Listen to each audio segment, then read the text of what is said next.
meeting is being recorded.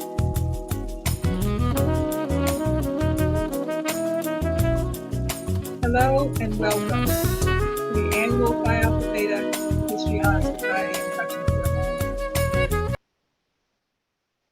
I am Dr. Catherine Bancoli Medina, Professor of History here at Coppin State University. And we are so pleased to present to you history scholars who demonstrate academic excellence, integrity, and social responsibility. At this time, I'm going to turn the program over to Ms. Sabria Poole, who is our president of the Alpha Alpha Nu chapter of Phi Alpha Theta History Honors Society.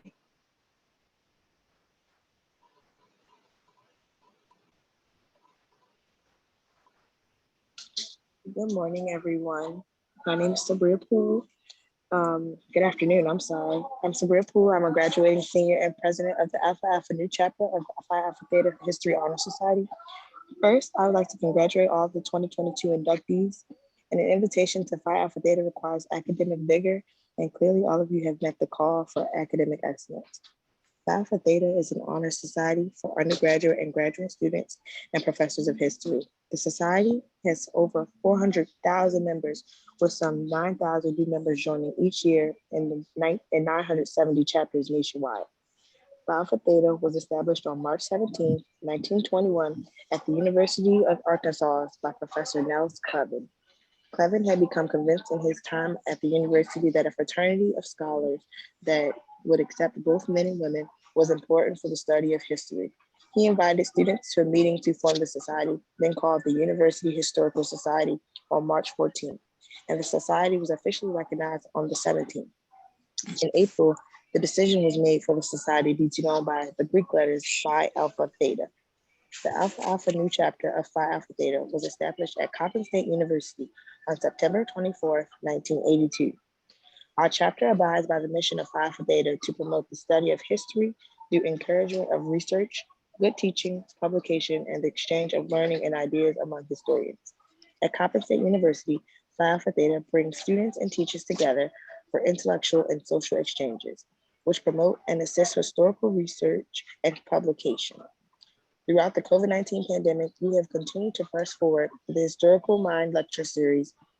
Recently, history students were treated to a convention with Ruth E. Carter, the Oscar-winning designer for Black Panther, Coming to America, and many other films to discuss Afrofuturism. We are part of a conversation to discuss the historic nomination and appointment of Judge Ketanji Brown Jackson to the Supreme Court with professors at Howard University School of Law. And we also discussed history and the lost causes language with Dr. Jelani Cobb, the Ira Lipman professor at Columbia University, staff writer for the New Yorker magazine and MSNBC contributor that we see on television almost daily. As new members of Phi Alpha Theta, it will now be your job to continue moving history forward by conducting research and sharing your knowledge by presenting at conferences and publishing work. Just last week, history students presented research at the Inclusion Imperative Humanities Symposium at the Drescher Center at UMBC. Prior to that, a new inductee and history student presented research at the regional conference for Phi Alpha Theta. Coppin State history students are doing great work, and as new members of Phi Alpha Theta, I challenge you to continue that. Keep going, keep moving forward, keep pursuing your dreams, lean on the faculty there in the program, in the history program. They will help you get internships, find jobs, apply to graduate school, law school, whatever you decide to do after graduating from Coppin. Just keep going. Again, congratulations to all the newest 2022 Phi Alpha Theta History Honor Society inductees. Thank you. Thank you, Ms. Poole, for that inspirational message. We will now begin the Phi Alpha Theta induction.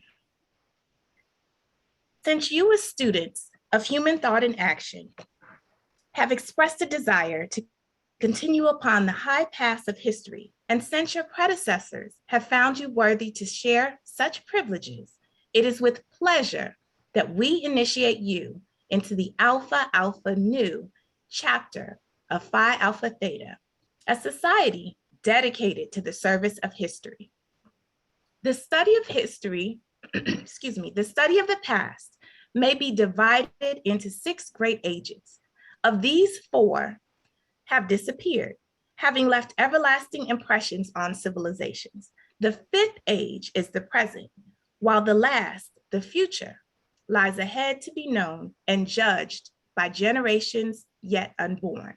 We begin with the prehistoric age. I'm the spokesperson for the prehistoric age. In the prehistoric age, societies were formed as people learned to make fire, improve their tools and weapons, domesticate animals, raise cereals, weave coarse cloth, construct crude permanent shelters, create art, and develop religious expressions. As their numbers increased, they evolved larger and more complex societies with institutions of government.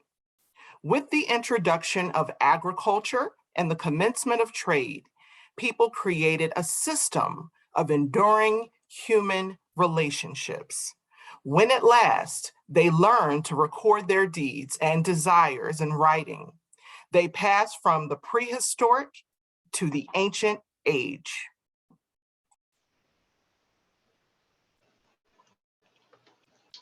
I am a spokesperson for the ancient age.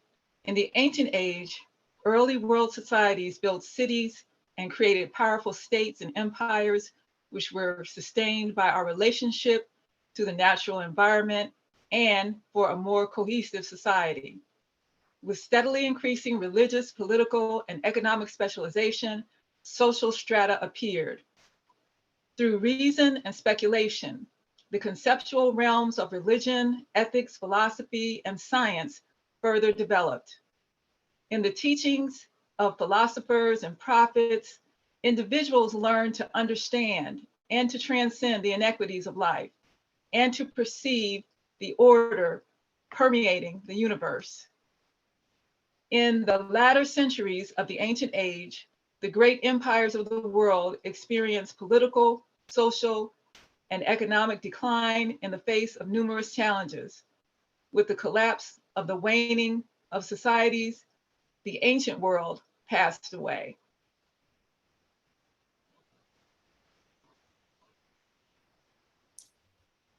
I am the spokesperson for the medieval age. The medieval age began when folk migrations challenged the classical civilizations of Europe and Asia. As the political powers of the great empires declined, new forces emerged.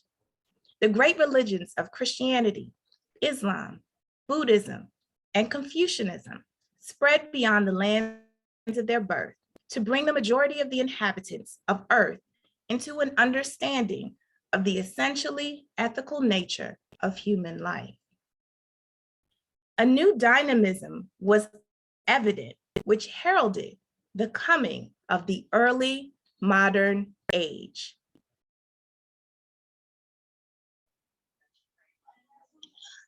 I am the spokesperson for the early modern age. During the 400 years of this age, national states arose in Europe, America, Africa, Asia, and the Pacific, and society divided into an increasing number of social classes. Capitalism, emerging from its primitive beginnings, became a dominant feature of Western civilization. Contact was established between isolated continents of the world and in successive waves of imperialism. Europeans carried both the virtues and vices of their civilizations to all corners of the globe. In the wake of these enlarged activities came revolutions in ideas, institutions, and practices. No aspect of life, religion, family, structure, economic activity, political systems, or culture was left untouched. Great progress was made in material benefits, but the ravaging of natural environments, cultural tensions, and resentments between peoples, and the intensification of ideological conflicts. Further, concentration on material well-being led to a growing secularization of society. All of these developments will pose serious challenges for the world during the contemporary age.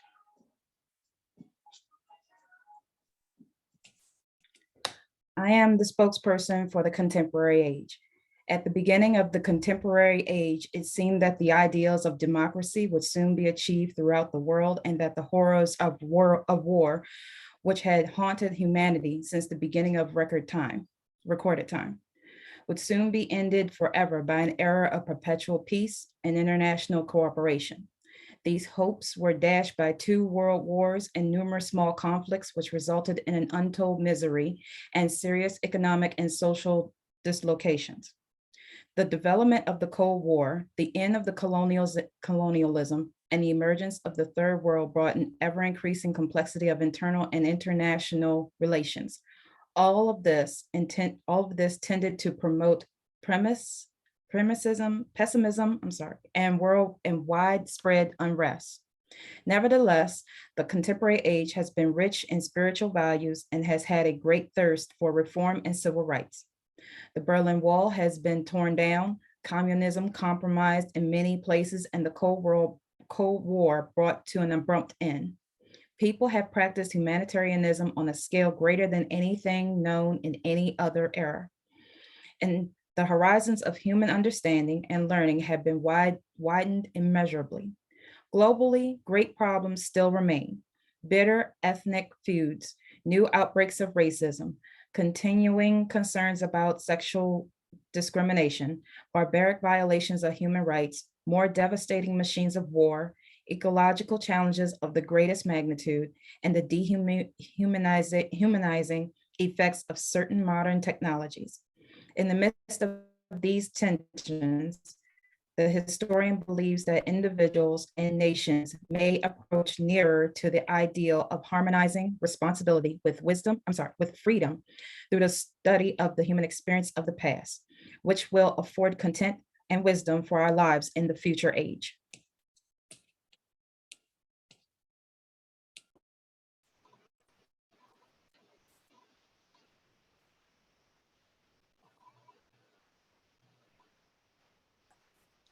I am the spokesperson for the future age.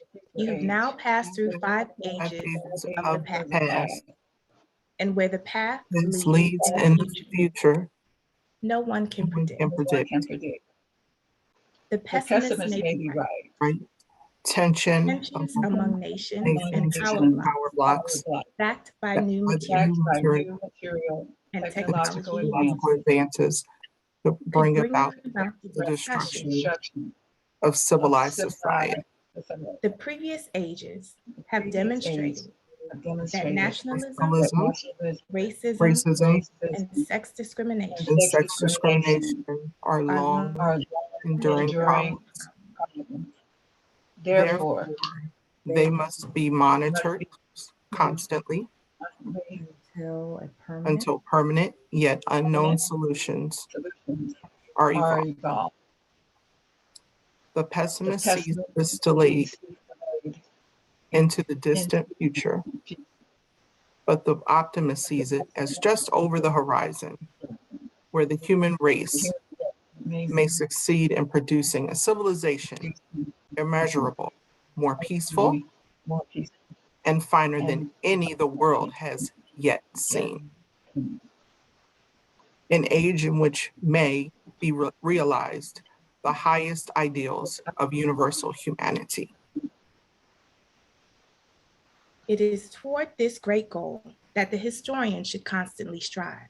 To you, worthy students of history, this challenge is offered so that in part through your own efforts, the future may become the world's greatest age.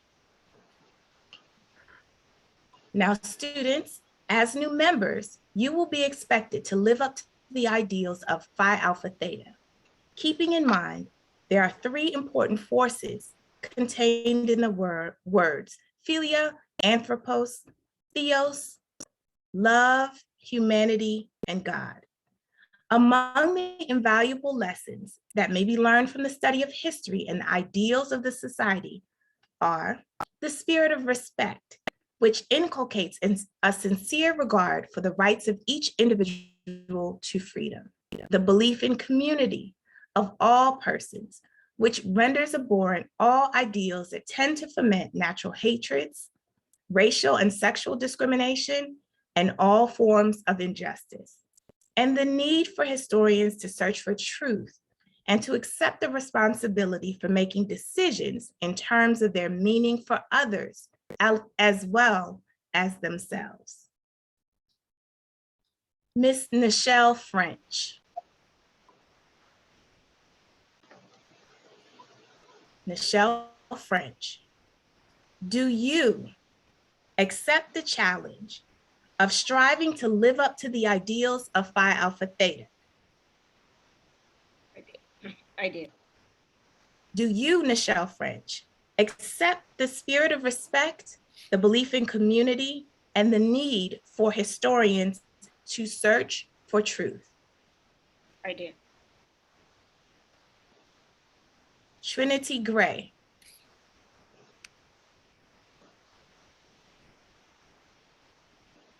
Trinity Gray.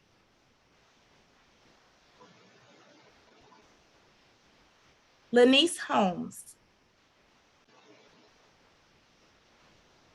Do you accept the challenge of striving to live up to the ideals of Phi Alpha Theta? Yes, I do. Do you, Lanice Holmes, accept the spirit of respect, the belief in community, and the need for historians to search for truth? Yes, I do. Thank you. Mr. Michael Johnson. Yes. Do you accept the challenge of striving to live up to the ideals of Phi Alpha Theta? I do. Do you, Michael Johnson, accept the spirit of respect, the belief in community, and the need for historians to search for truth? I do. Thank you. Mr. William Johnson. Yes. Do you accept the challenge of striving to live up to the ideals of Phi Alpha Theta? I do. Do you, William Johnson, accept the spirit of respect, the belief in community, and the need for historians to search for truth? I do. Thank you. Mr. Xavier Jones. Yes. Do you accept the challenge of striving to live up to the ideals of Phi Alpha Theta? I do. Do you, Xavier Jones, accept the spirit of respect, the belief in community, and the need for historians to search for truth? Yes. Thank you. I am pleased to welcome Nichelle French, Trinity Gray, Lanice Holmes, Michael Johnson, William Johnson, and Xavier Jones as newly initiated members of the Alpha Alpha Nu chapter of Phi Alpha Theta History Honor Society at Coppin State University. Congratulations.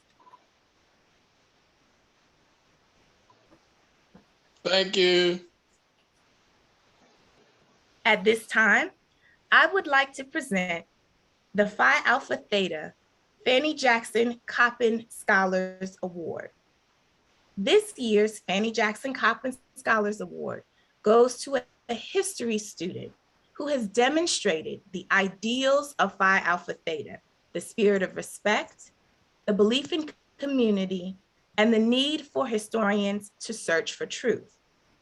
This student presented research on the legacy of the historic Parker Gray High School in Alexandria, Virginia, at the Phi Alpha Theta Regional Conference, where his thoughts and ideas regarding school desegregation were well received.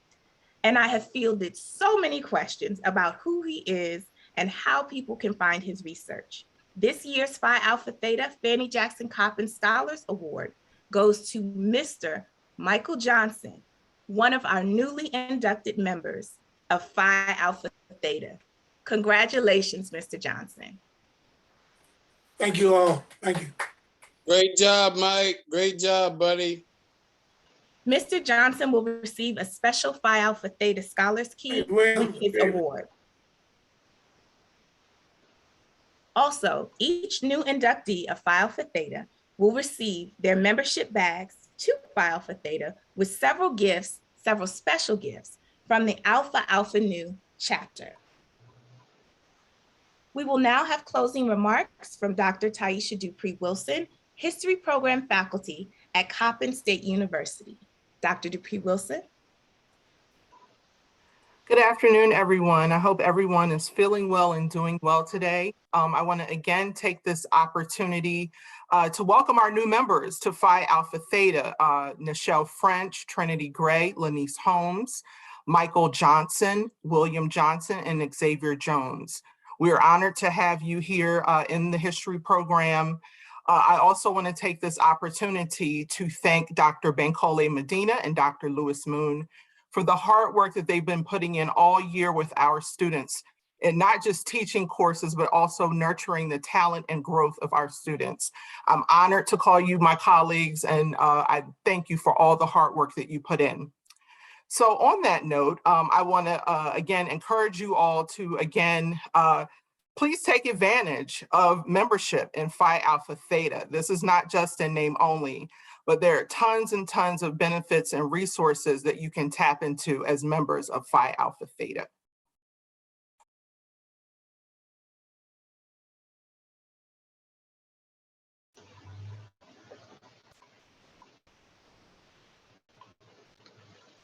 Thank you, Dr. Dupree-Wilson. This ends our Phi Alpha Theta induction, and I encourage and invite each and every one of you all to stay with us for the Chester W. Gregory Sr. Colloquium that will immediately follow our induction. So it will begin momentarily, and we will have our keynote speaker, Dr. Lopez Matthew, deliver our 2022 address for the Chester Gregory Colloquium. Please stay with us, and we will begin momentarily. Thank you, and congratulations again to the new inductees of Phi Alpha Theta.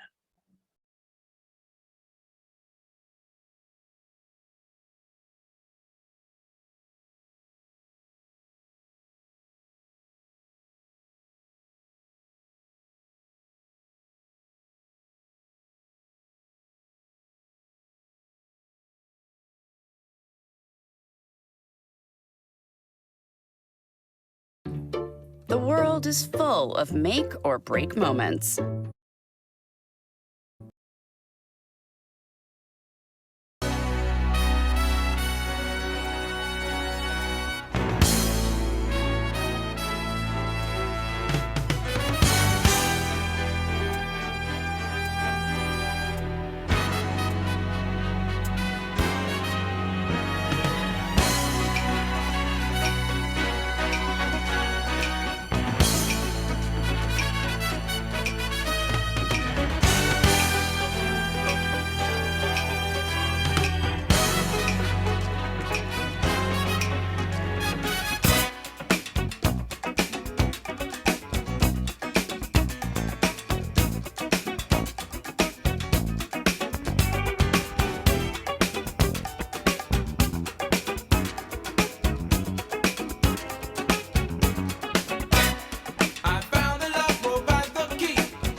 Written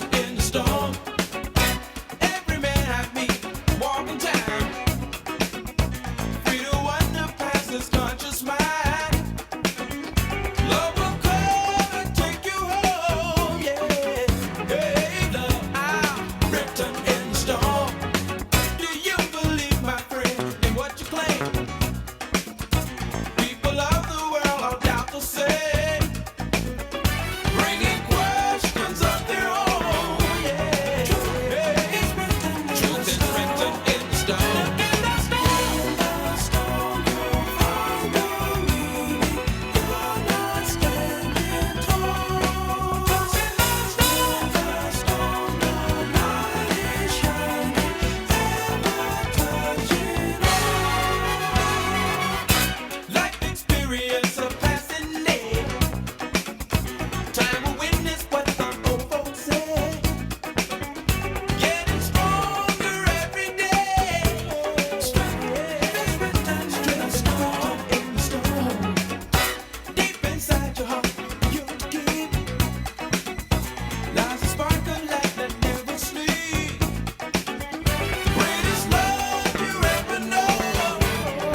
Good afternoon, everyone. How are you all doing today?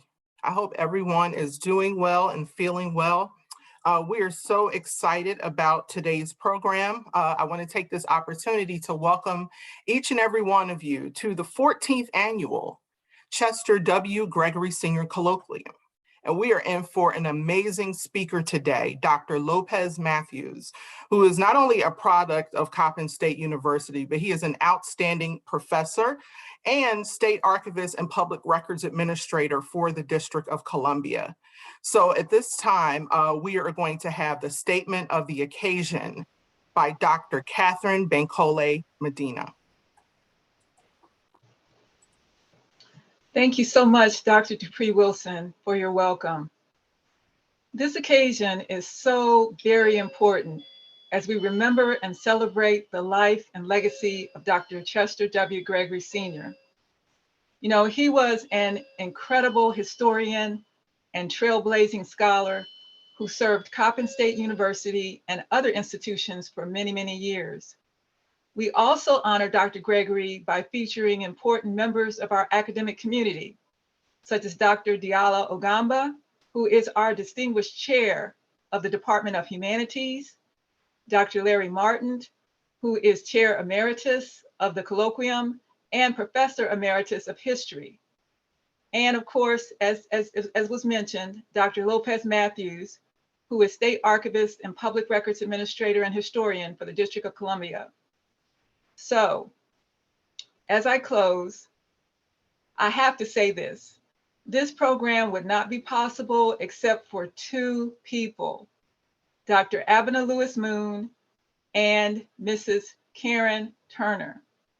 Now, Dr. Lewis-Moon serves as program committee chair for this colloquium and for Phi Alpha Theta. She also spearheads many other initiatives for Coppin State University students, and you probably already heard, this includes her arranging for Coppin State University students to present their historical research at the prestigious conference held by UMBC just last week. And I can tell you that our Coppin State University history students were very well received. The other guest, Ms. Karen Turner, is the wife of the late Dr. Gregory. And we always want to take the time to thank her for her generous gift, which created and sustains this colloquium. Mrs. Turner has always taken time out of her schedule to support the program and Coppin State history students. And I can't remember a time where I have attended this program where Mrs. Turner has not been present and has not engaged the students of history. So now I would like to turn the program over to Mrs. Turner, who will bring us greetings. Thank you.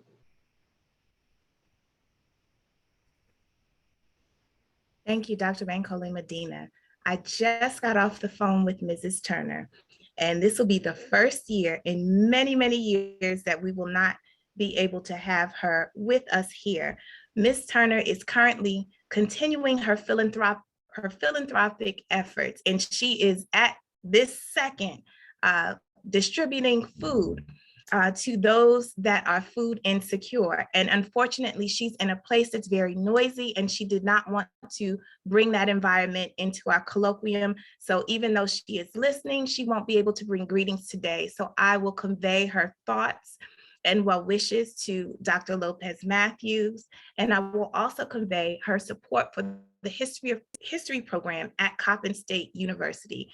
As Dr. Bankole Medina said, she and Dr. Gregory left a gift to support scholarship and historic research here at Coppin State University. And Mrs. Turner continues the legacy of Dr. Gregory with his support and her support of the history program here at Coppin State University. So we thank you, Mrs. Turner, and we thank you for your continued support and all of your efforts with this colloquium. At this point, Dr. Diala Ogamba, the chair for the Humanities Department, would have brought greetings. I don't think that she is here today with us. Unfortunately, her schedule might not have allowed her to be here with us today, but I'm sure she would bring her sincere greetings for the program as well. Now, I think I was again, the able to Chester just bring her over, Dr. Abner Lewis Moon. Okay. Dr. Oh, Blessing, are you wonderful. She there? is here.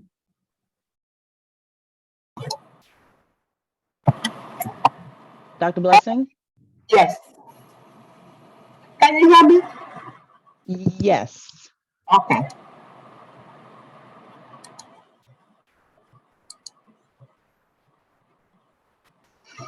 Good afternoon, everyone.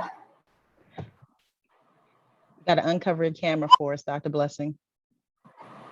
Yeah, okay, I'm waiting because it's not closed on my own end. Okay. What should I do? Click on it again? No, go ahead. You can go ahead. It's all right. Oh. Okay. Good afternoon, everyone. I'm happy to be here, and I'm happy that this event is back on track. I was not expecting that we're going to do it this year again, but I'm happy that we are all here, and I bring greetings to all of you that are gathered here, and our history program is back again. I'm excited. I just want to thank all of you and thank the people who are inducted, the new students, and encourage them and charge them to keep to the rules and regulations of Alpha Theta Honor Society. I thank Dr. Lewis and the history program faculty for what they are doing for our students and for bringing this Chester Gregory Colloquium back on track. I'm also thanking Dr. Lopez Matthew, our own Lopez Matthew. We are all excited about all the good things they are doing. Thank you for coming, and thank everybody for your support. Thank you. Enjoy the program. Thank you, Dr. Diala Ogamba. Dr. Diala Ogamba is the chairperson for the Humanities Department here at Coppin State University, and we thank you for bringing greetings.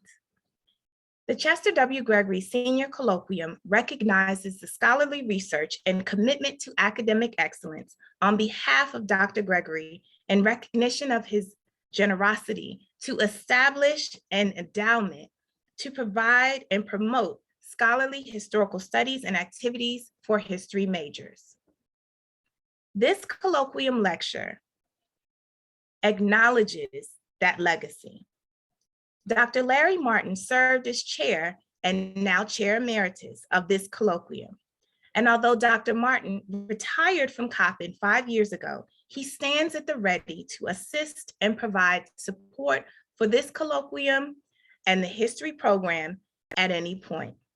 Unfortunately, Dr. Martin could not be with us live today, and his presence is truly missed, but he sent a recorded message and a greeting, which we will hear momentarily. This speaks to Dr. Martin's unyielding dedication, who, like Dr. Gregory, tirelessly supported Coppin students, faculty, and the history program. So we will now hear the recorded greetings from Dr. Larry Martin, who will introduce our 2022 keynote speaker for the Chester W. Gregory Sr. Colloquium. Dr. Martin.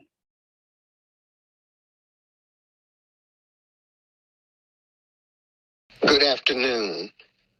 I'm Larry L. Martin, and I was employed at Coppin State University from 1970 until my retirement in March 2017.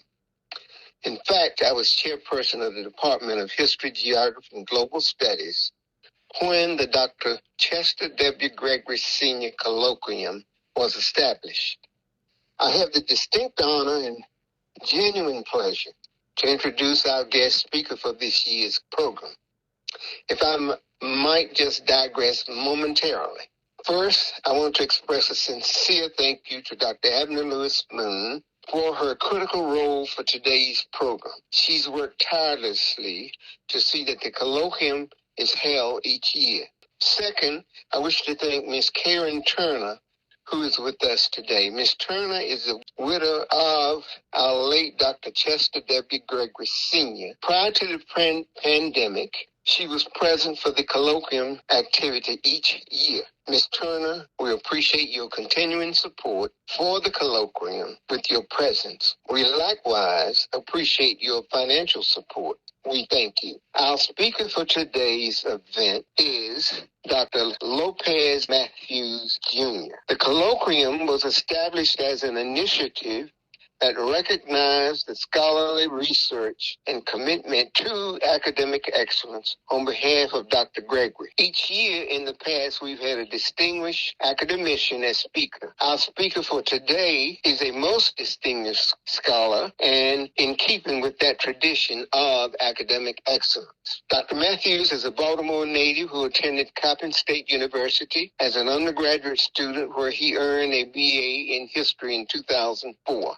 He went on to earn a master's degree in public history and a PhD in United States history from Howard University. Dr. Matthews has been extremely busy with his research, writing, and in his lectures and professional career as a historian. Dr. Matthews authored Howard University in the World Wars, Men and Women Serving the Nation, which was published in 2018. He's an executive council member of the board of the Association for the Study of African American Life and History. He serves as a commissioner on the Maryland Commission on African American History and Culture, serves on the advisory board of the Banneker Douglas Museum in Annapolis, and is a member of the board of directors of the Reginald F. Lewis Museum of Maryland, African American History and Culture. Dr. Matthews' expertise as a historian and social commentator has been sought by those in academia, national television networks, and various organizations and agencies. A few examples include presentation in conjunction with his presentations include the University of California, Berkeley Rare Book School, and that presentation focused on archival preservation at historically Black colleges and university archives. Another one of these was in conjunction with the United States Embassy in Malaysia. The focus of that presentation was, what is an American, race in America? Another one of these presentations focused on uncomfortable conversations, race in America. This was in conjunction with Transamerica. Another, illuminating the Black family in history, a retrospective on Henry Louis Gates Jr., presented in conjunction with the Association for the Study of African American Life and History. And Lopez was the moderator. Dr. Henry Louis Gates was a panelist on that program. And I've teased Dr. Lopez and I said that hanging out with Dr. Gates is hanging out in high cotton. In terms of his employment, Dr. Matthews, until recently, served as the manager of the Digital Production Center and Digital Production Librarian for Moreland Spingarn Research Center and the Howard University Libraries.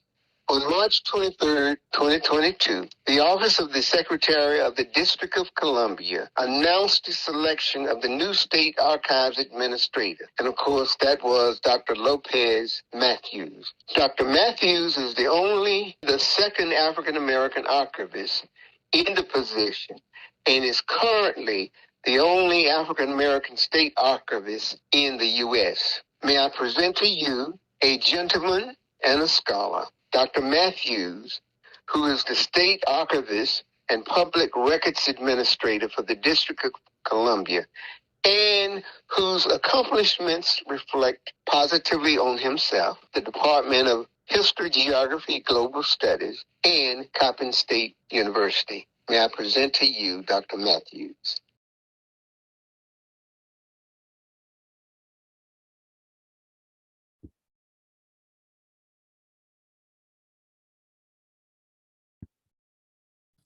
I guess I'll start now. Thank you for that great introduction, Dr. Martin. I know he isn't here, but I still thank him for that great introduction.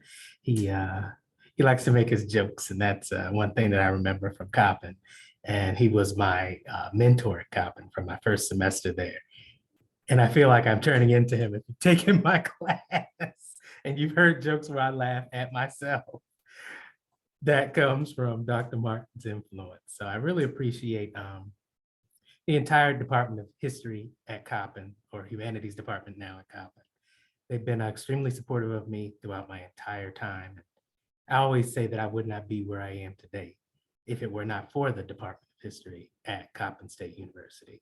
So I thank you all for your work, and I thank Dr. Lewis Moon and Dr. Dupree Wilson and Dr. Bankole Medina and Ms. Robbins and everyone else in the department for really keeping the major going and really supporting the teaching of history at Coppin.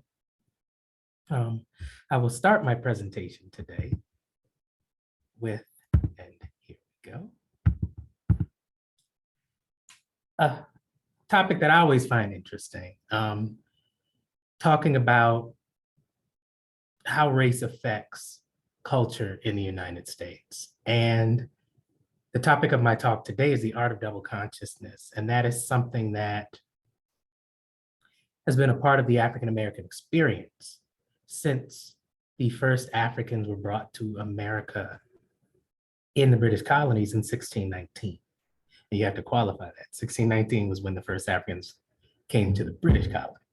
So just keep that in mind. I always like to teach that and be clear in what I'm talking about.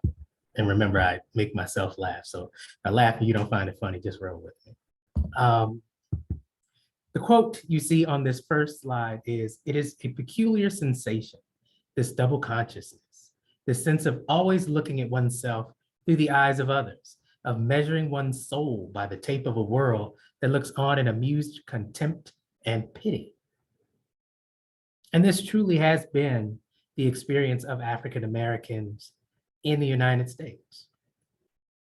We have always sought to be, and I say we because I am an African American, have always sought to be equal, to be accepted, and to be a part of this society that we have always made such a large contribution to.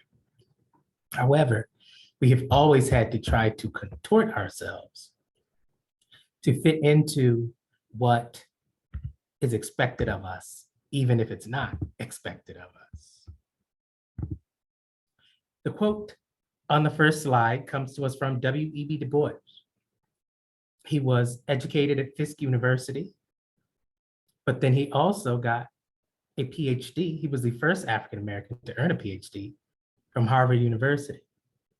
And he was so sure of himself that when someone asked him how he felt about having the honor of being the first African-American to earn a PhD from Harvard, he replied, "I assure you, the honor was Harvard's," because he himself was very sure of himself. He, while not the leader of the Black race, that was given to Booker T. Washington, he was one of the most important thought leaders in the Black community. He wrote the book, The Souls of Black Folks, which talked about and discussed the Black experience in America and steps we could take to move forward to bring about equality. Part of that was the idea of the talented 10th, the idea that a 10th of the Black community would be educated. That 10th would then educate another 10th, and then they would educate another 10th until eventually the Black race would lift themselves up from the ignorance placed on them through the institution of slavery. And I mention that because he said that quote, because the quote I mentioned on the first slide, because this is what African Americans were going to have to do as they built the talented 10th, as they moved forward through history. They were going to have to deal with the contempt and pity of other groups who sought to define them and who sought to hold them down. They were going to have to live under this veil of double consciousness, the idea of who they really are, but also who they have to be to gain equality and acceptance in American society. And so you see that as we move through at least the 20th century and even to today. Here's another quote from W.B. Du Bois on double consciousness. He says of African Americans, he does not wish to Africanize America, for America has too much to teach the world and Africa. He does not wish to bleach his Negro blood in a flood of white Americanism, for he believes, foolishly perhaps, but fervently, that Negro blood has yet a message for the world. He simply wishes to make it possible for a man to be both a Negro and an American without being cursed and spit upon by his fellows, without losing the opportunity of self-development.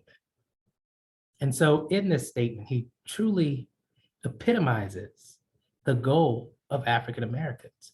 And sadly, he wrote this in the early 1900s. And it's as true today as it was in the early 1900s. And it was as true then as it was in 1700, as African Americans continued to try to carve out their place in American society. Now, one of the things that developed as African Americans have traversed the United States is the idea that African Americans are responsible for their race. And that is reflected in a quote from Fannie Jackson Coppin, an educator and the namesake of Coppin State University, where we are today, where some of you are today. And so in a letter to Frederick Douglass in 1876, she says, "I feel sometimes like a person to whom in childhood was entrusted some sacred flame. This is the desire to see my race lifted out of the mire of ignorance, weakness, and degradation, no longer to sit in obscure corners and devour the scraps of knowledge which his superiors flung at him. I want to see him crowned with strength and dignity, adorned with the enduring grace of intellectual attainments." And so as you hear this quote, you realize that as they are trying to establish themselves as true Americans, African Americans understand that they have to be in it together, that they have a responsibility to each other, that it's not just for self, that I need to lift myself up, I need to develop myself, I need to, get my own education and then I can develop and now I'm set.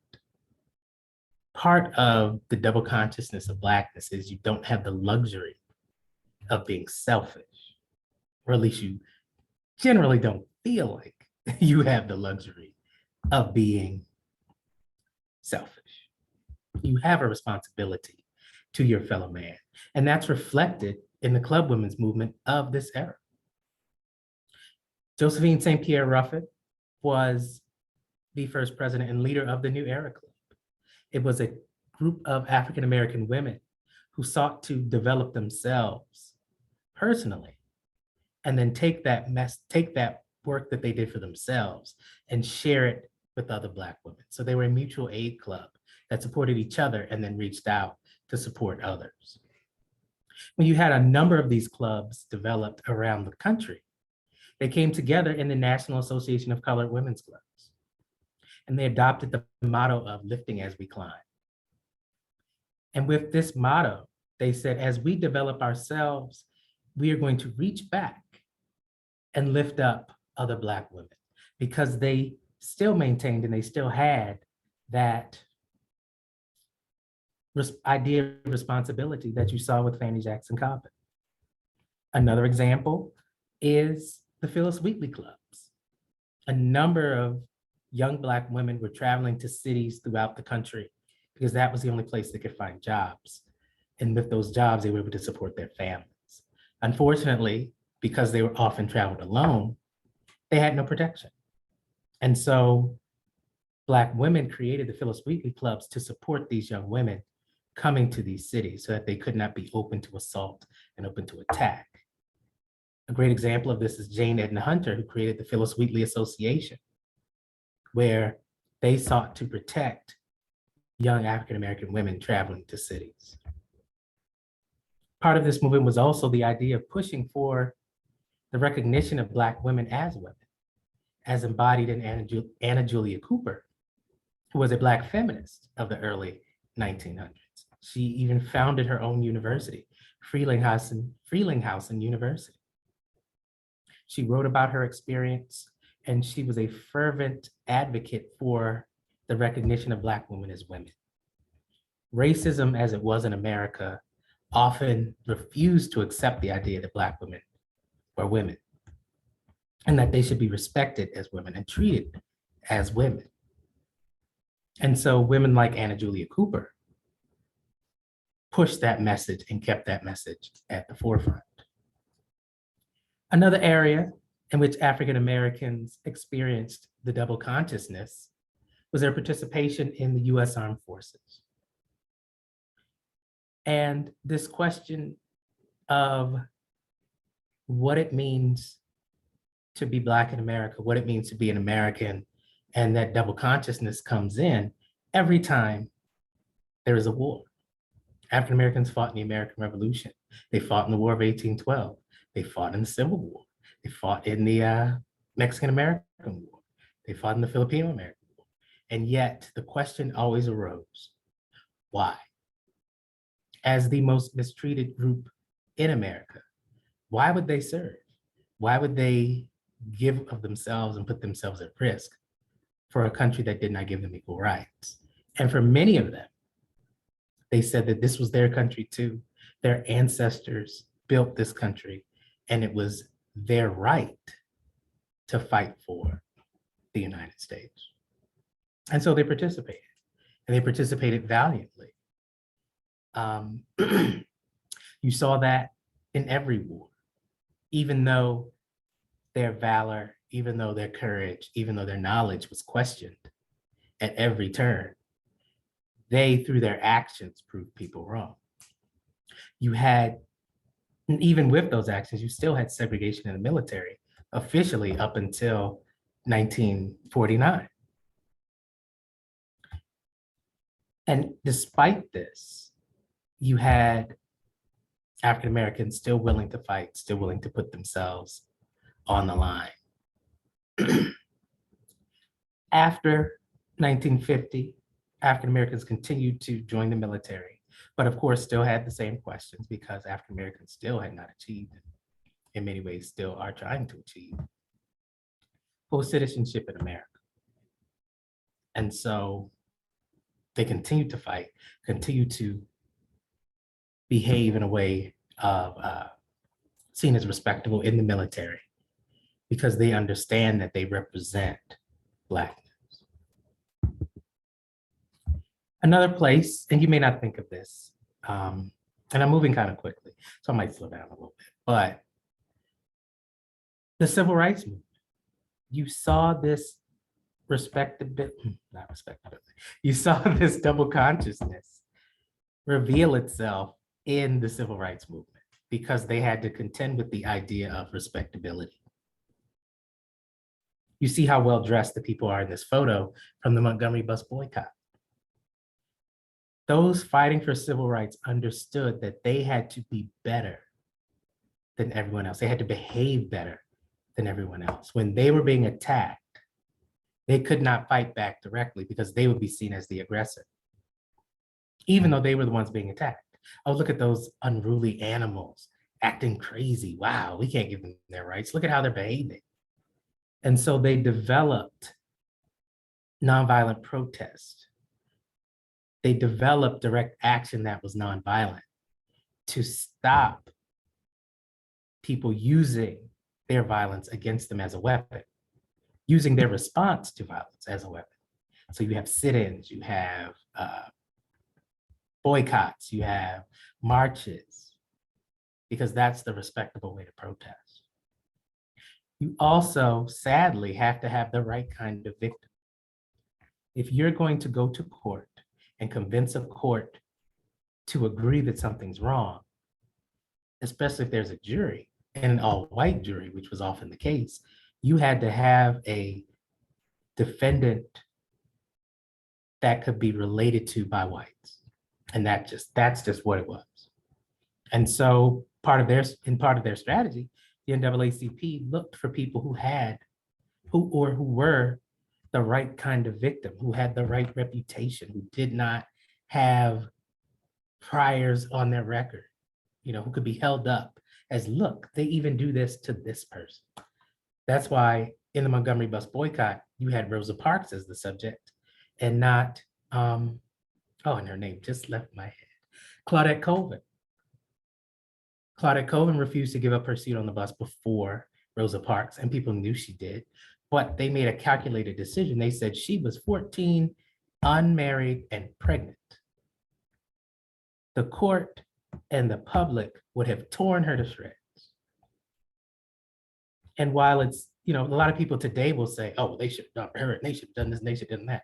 In the reality of 1950s America, they would have done her more harm than good, holding her up as the example of someone being discriminated against.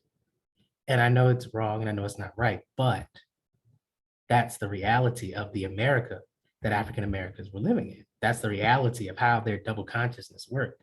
They had to be strategic in how they fought back to make incremental changes, because that's how African Americans have advanced in America, incrementally. And that's how they saw the best way moving forward. Now, another area where you have this idea of double consciousness revealing itself is in mass media. The first moving images of Blackness on a movie screen was the film The Birth of a Nation. It was white men in blackface, and even a few Black people who pretended to be this sort of Sambo character, this sort of jumping Jim Crow character, which was a minstrel character in a Black stereotype. The film The Birth of a Nation by D.W. Griffiths showed the false idea of the myth of the lost cause, the idea that the Civil War wasn't about slavery, it was about Southern rights and Southern heritage, and the Ku Klux Klan were this great grand defenders of Southern culture. They defended them from the rule, from the evil, incompetent rule of Negroes who took over the South at the end of the Civil War. That's the first image of Blackness in mass media. You have the Harlem Renaissance of the 1920s, which is led by this idea of the new Negro, started by Alain Locke. And under this idea, Black people were no longer going to accept mistreatment. They were no longer going to keep on that mask that they had to do of double consciousness. They were going to reveal themselves and reveal their culture. And you saw a violent response to this. As African Americans began to protest, as African Americans began to, stand up, you saw the violent repercussions of that. And interestingly enough, without the advent of television, you didn't have video screens to show that this was actually happening.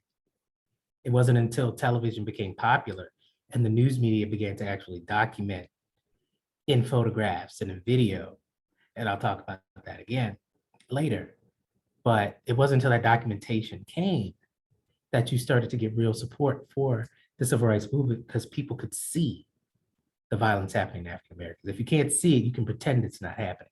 Oh, no, that's not happening. I can't believe that happened. No, here's a video of it happening. And so through the Harlem Renaissance, you saw Black culture become commodified and become sort of the dominant popular culture in America. But African Americans were still not accepted, and they were still forced to exist under this double consciousness. For those African Americans who sought to get work in Hollywood, they were relegated to certain positions. Black men were relegated to Sambos or buffoons. There were a few who were allowed to be strong figures, but only a few. For Black women, they were supposed to be mammies or Jezebels or maids. And so some African Americans are considered too beautiful for Hollywood. Like you have Lena Horne here. Lena Horne had a tough time getting jobs because she was seen as too beautiful for the South. And so her scenes in movies were crafted as such that they could all be cut out of the film when the film was shown in the South. And so on this next slide, I'm going to show you a clip of Lena Horne and show you what was so offensive to the South that it had to be cut out of the movies.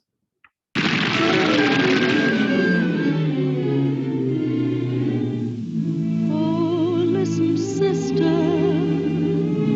I love my Mr. Man, and I can't tell you why. There ain't no reason for me to love that man.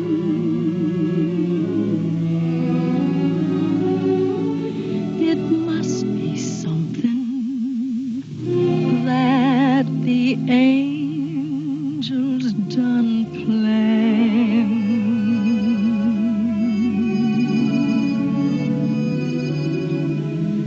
Fish gotta swim, birds gotta fly.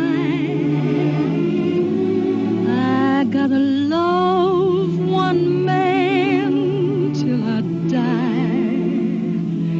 Can't help loving that man of mine.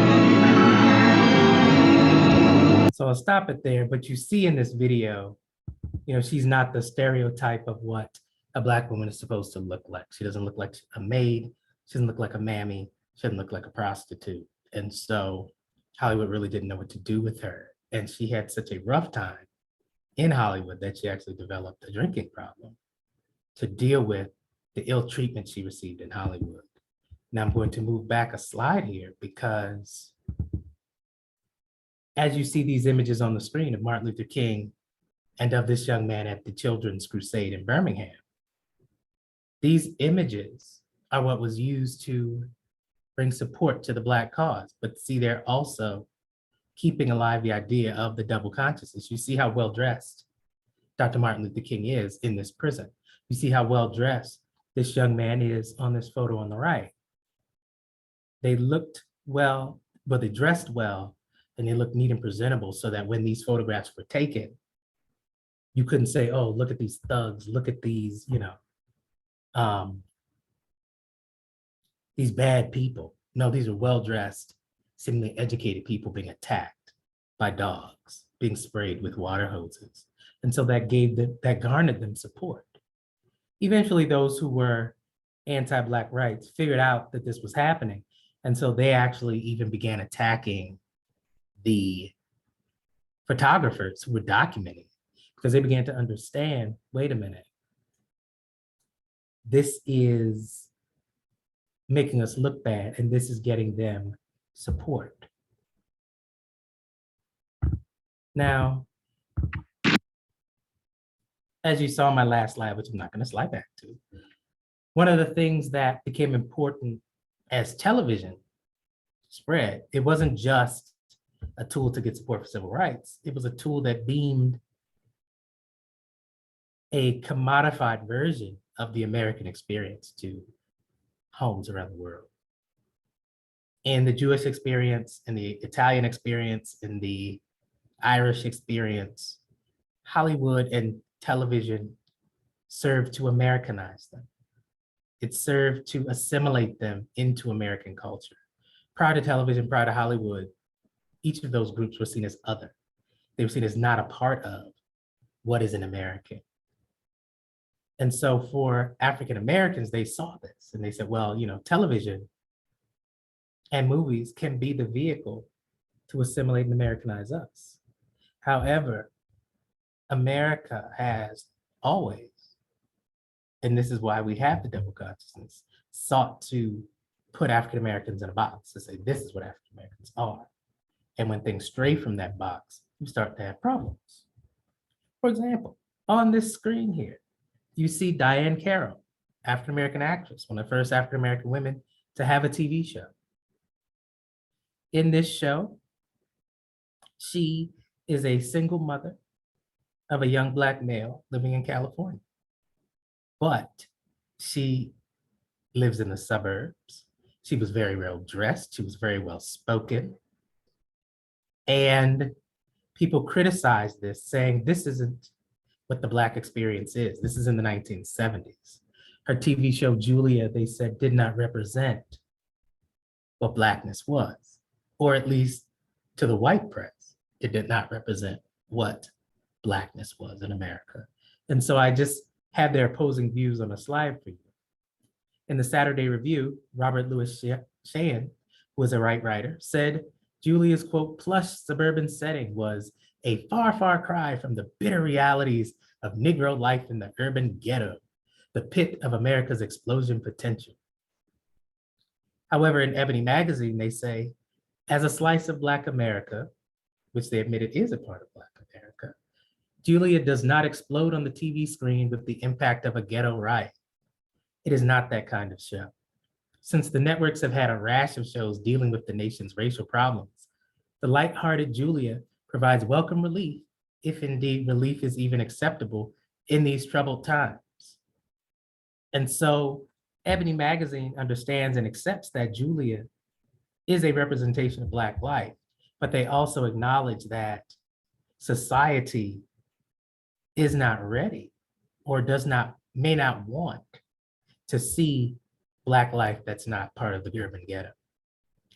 It makes me think about today where people are discussing the new show about Fresh Prince, where they say, oh, the show is of today. It reflects what today is. It reflects what today's society is because it's so negative. But the question is, does it have to be so negative? Is Black life only negativity? Is it only anger? And is it only mistreatment? Is that the only Black experience? So today we're still experiencing questions of what is Blackness, this double consciousness that we faced throughout our history. Now, there have been attempts over the years, especially in the 1970s, to shape what the Black experience is and show what Black people really are and really champion true Blackness. And a great example of that is in a one-woman show by the actress named Bea Richards. And I apologize for that, Belle, sorry. Bea Richards had a series called The Black Woman Speaks, where she talked about the experience of Black women and what Black women were. And so I'm going to play for you her speech, You Want to Bet. And in another mode, Bea Richards does, Want to Bet? Ladies and gentlemen, alas, that may be stretching things a bit, but there is something I must tell you, and I hope it will compel you, because your attitudes got me in a snit. To limit me is a blunder. I could make the 7 wonders wonder. Oh, I haven't even started yet. You don't think I could? You want to bet? Now, I may not have a Juno, but I've got that certain, you know. And I could have taught Cleopatra how to pet. You don't think so? You want to bet? And when it comes to singing, oh, I'm really quite a girl. As a matter of fact, I am ready for the Met. I could do a Carmen that would really be alarming. Get that Toreador in quite a sweat. You don't think so? You want to bet? If it is models you are wanting, I rival Venus for her charms. And what is more, I've got both my arms. You will find my lines inspiring and my poses most gratifying. Aside from that, I am no mere statuette. You don't believe me. You want to bet? Oh, so you're a lover of the dance. You should see my arabesque. Instead of bravo, my audience goes. My audience goes. And my rumba has a razzle and my samba a dazzle that really is quite hard to forget. You don't believe me. Would you care to wager? I'm an actress, and I say this as a matter of fact. When I play Sadie Thompson, Reverend Davidson cuts his throat in the first act. So, consider my proposals. Call me up. Let me demonstrate my claims. I'm sure that I could prove them. And I am sure that you could use them. Aside from that, I'm too nice a girl to have to fret. Oh, you don't think you'll call me? You want to bet.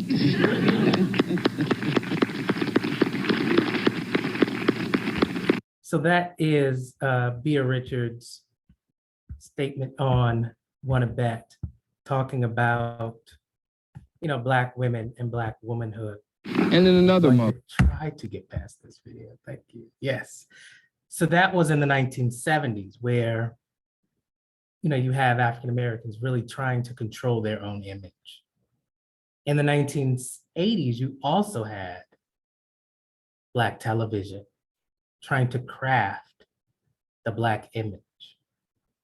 You had shows like The Cosby Show in a different world, crafting the image of the Black family. You had A Different World crafting the image of Black college life. But you still had those who said, this isn't the real Black life. This isn't what Black life really is, because Black people don't live this way, because it wasn't part of the urban ghetto that society says is the Black experience. And so now you have the double consciousness almost turning into triple consciousness, where African Americans who do not have the experience of growing up in the ghetto now must pretend to, because that's what is considered the authentic Black experience. And so you still have this idea reflected in society today. And I'm going to play this clip because I think it's a great example of how double consciousness can sometimes be reflected today. It's a skit from the TV show Key and Peele on Comedy Central. And they're doing a spoof of Barack Obama, who supposedly must pretend to be something else to be accepted by American society or white American society, but he reveals his true self to his Black colleagues. So I'll play this clip for you. Thank you, and may God bless America.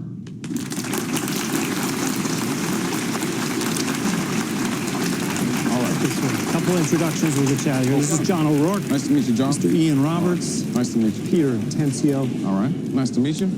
Jerome Smith. Come on, brother. What's up, fam? You know this. Keith Williamson. Nice to meet you. Mary Woodbury. Nice to meet you. Jay Martell. Nice to meet you, sir. Tasha Robinson. Come on. Feel that? Emily George. Feel that? All right, yeah. Nice to meet you. Daryl Stokes. Come on. What's up, fam? How you doing? All right. Never forget about that, because that's all we got. Nice to meet you. All right. Oh, bring it in. Started from the bottom, now we're here. Yeah. Nice to meet you. All right. Nice to meet you. And so as that continues, you see how the art of double consciousness is still with us. And I think that this video is a great example of how that manifests itself today. And we still see it today in how you are supposed to show yourself to the world. And Twitter has now added another dynamic to that, because Twitter has created its own idea of what Blackness is and what Black people are supposed to be. And you have to fit into the confines of whatever Twitter is saying today. And so throughout history, this has been the Black experience, and it continues today. And so I hope that I have illuminated something and that you have learned something from this week, this lesson.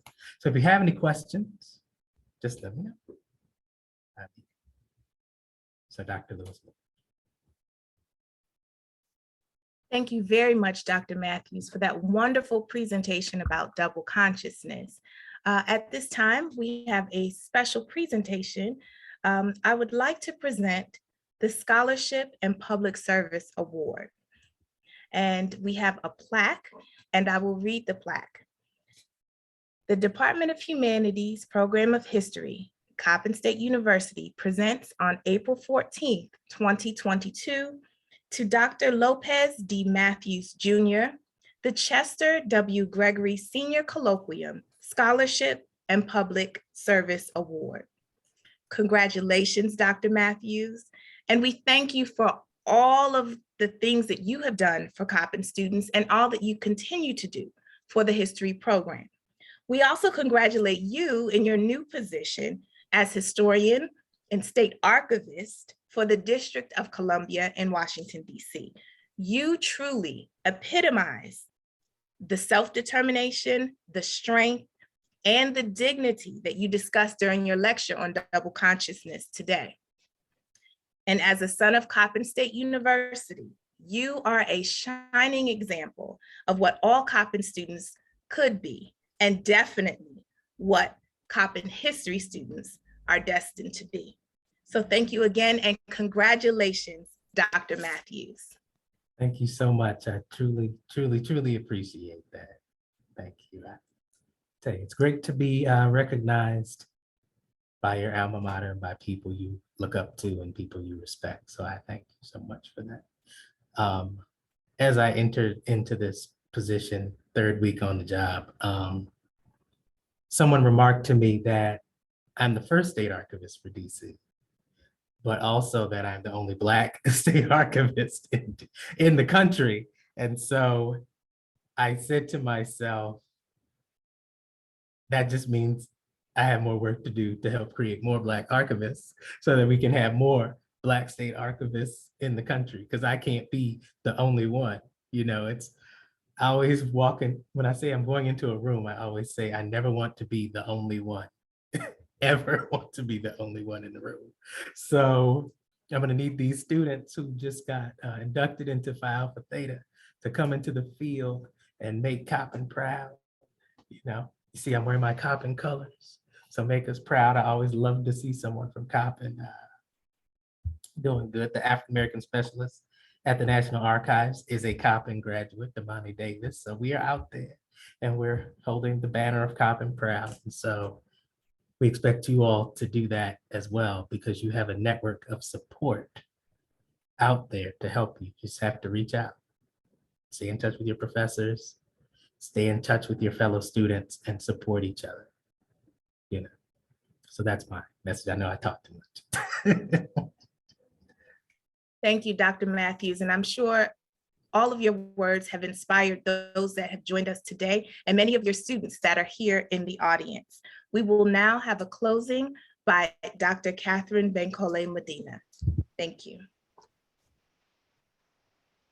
Thank you so much, Dr. Lewis Moon. Incredible, incredible presentation by Dr. Lopez Matthews. Thank you so much for that. Well, my closing remarks will be very brief, but I do want to say that a lot of people do not know the tremendous amount of work that the history program engages in to support our students. With a small number of history faculty, we don't always have the time to advertise and market our efforts. Honestly, we just get the work done. So if you don't know, the history program has many dedicated majors engaged in groundbreaking critical research projects, including scholars recently inducted into our Phi Alpha Theta History Honors Society. So it is important to understand the great work of our history majors and faculty at Coppin State University, all the things that we are engaged in. Also, we heartily thank Dr. Taisha Dupree-Wilson, Mrs. Karen Turner, Dr. Diallo Ogamba, Dr. Larry Martin, Dr. Lopez Matthews, and of course, Dr. Abena Lewis Moon. In closing, let me say briefly that the study of history has been one of the greatest pursuits of my life. And on behalf of all of my colleagues here today, I want to speak to prospective and current history student majors. We have learned to strive for excellence, impeccability, and truth against the odds. We have learned to be humble, honest, and clear about all that we do not know. We have learned to never stop searching for knowledge and information that clarifies the past and defines our future. So for our prospective and current history majors, you join legions of scholars who are dedicated to understanding and preserving the past through the study of history. Remember, in the name of Dr. Chester W. Gregory Sr., that you represent the discipline of history. So let your good name always speak the truth. Thank you very much. And this concludes today's program. Thank you for attending.